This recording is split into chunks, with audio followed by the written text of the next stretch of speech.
होली का त्योहार आने वाला था। गांव में सभी लोग होली की तैयारियों में जुटे हुए थे। बाजार में तरह तरह की पिचकारियां और रंग आ गए थे। चारों ओर खुशी का माहौल था। चुन्नी, जो एक गरीब परिवार की बेटी थी, होली को लेकर बहुत उत्साहित थी। उसने अपनी माँ से कहा, माँ, मुझे भी पिचकारी चाहिए। ठीक है चुन्नी, मैं कल बाजार जाऊंगी, तुम्हें भी अपने साथ ले चलूंगी। जो पिचकारी तुम्हें पसंद आएगी वह ले लेना। ठीक है माँ। यह कहकर चुन्नी खेलने चली गई। चुन्नी की माँ, जो दूसरों के घरों में बर्तन और कपड़े धोने का काम करती थी, चुन्नी की माँ बहुत गरीब थी। वह इतनी मेहनत के बाद भी इतने पैसे नहीं कमा पाती थी कि अपनी बेटी की हर ख्वाहिश पूरी कर सके। इस बात से वह अक्सर उदास रहती थी।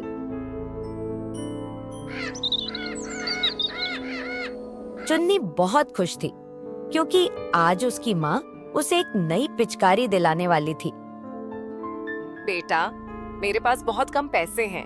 इन पैसों से मुझे होली के सारे सामान भी खरीदने हैं, इसलिए कोई सस्ती पिचकारी ही लेना। ठीक है माँ। जब वे बाजार पहुंची तो चुन्नी ने चारों ओर देखा। उसे एक बड़ी और सुंदर पिचकारी बहुत पसंद आई, लेकिन माँ की बात याद आते ही उसने खुद को रोक लिया और एक छोटी पिचकारी चुन ली।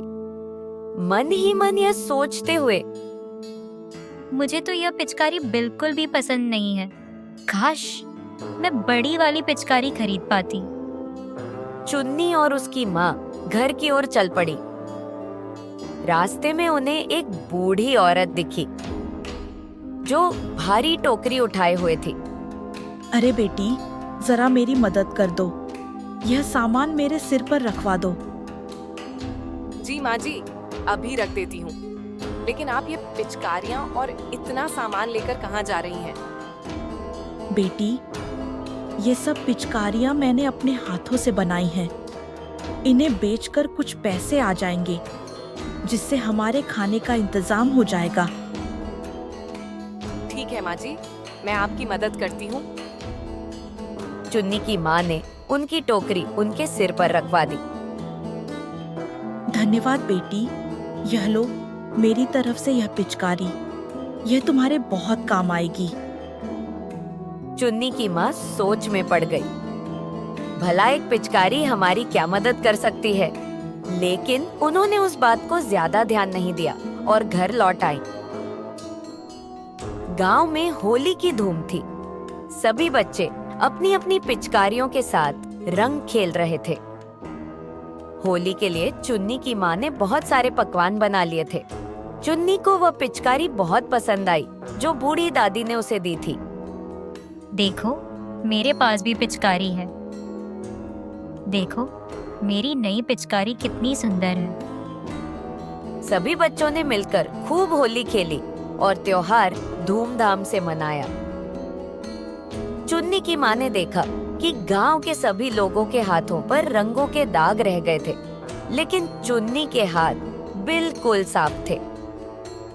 यह देखकर उन्हें अचानक वह बूढ़ी औरत की बात याद आ गई। मुझे लगता है इस पिचकारी में कुछ न कुछ तो जादू है। उन्होंने पिचकारी की ताकत को परखने का फैसला किया। हे जादुई पिचकारी, मुझे 5 किलो आटा चाहिए।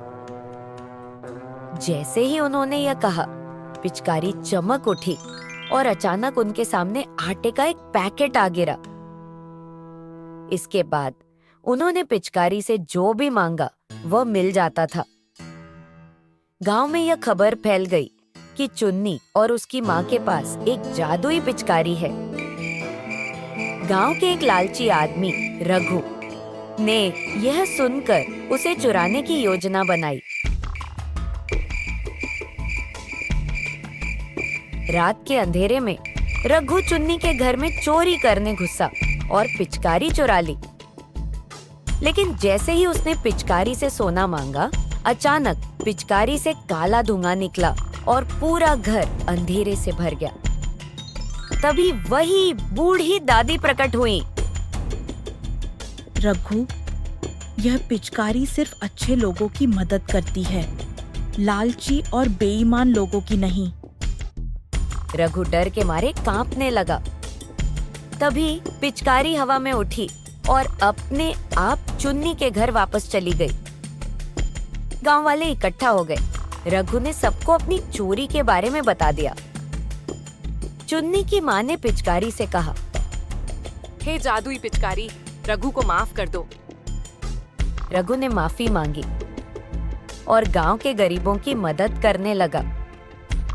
धीरे धीरे कुछ महीनों में उसका रंग वापस आ गया। इसके बाद चुन्नी और उसकी माँ की दुकान बहुत बड़ी हो गई। वे जरूरतमंदों की मदद भी करने लगी। एक दिन जादुई पिचकारी चमकते हुए हवा में उड़ गई और हमेशा के लिए गायब हो गई।